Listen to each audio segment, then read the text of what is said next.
पहले तो हमें बताएगा ये इफेक्टेड एरियाज लियारी और मलीर ही हैं, और फिर बारिश कुल जो कुछ दिन पहले बारिश हुई थी और सैलाबी सूरत हाल थी तो हुकूमत ने कहा कि बहुत ज़्यादा अचानक से बारिश हुई है जिसका मैकेनिज़्म नहीं था मौजूद उससे निपटने के लिए।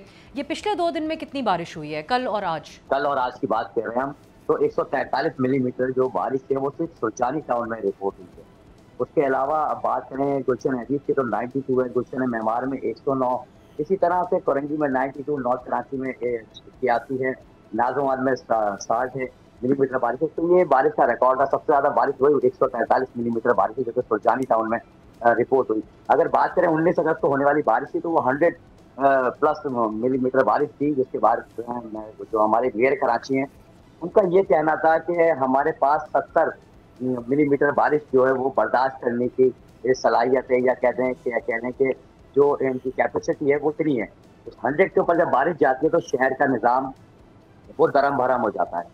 तो अभी गुज़श्ता रात भी उन्होंने यही बात की कि पानी बारिश जो है वो ज़्यादा हुई जिसकी वजह से ये सारी सूरत हाल का सामना करना पड़ा। सुरजानी टाउन में बारिश होने की वजह से यानी आई खंडो डैम जो है वो पानी से भरा, और उसके बाद की सूरत हाल जो बिगड़ना शुरू हुई वो सूरत हाल M9 तक आई। इसी तरह सादी टाउन के अंदर पानी का एक रेला आया, सैलाबी रेला, उसमें जो है वो तकरीबन 8 से 10 के अफराद जो है वो उस पानी के रैले में पूरी घायल बह गई थी, जिसमें से 3 लाशें अब तक मिल चुकी हैं। इसी तरह से जो M9 गडाब का इलाका है, मलिक झोंकियो गोट है, क्योंकि जब ये डैम ओवरफ्लो हुआ, सैलाबी रेला बना, तो ये मलिर नदी में जाके गिरा।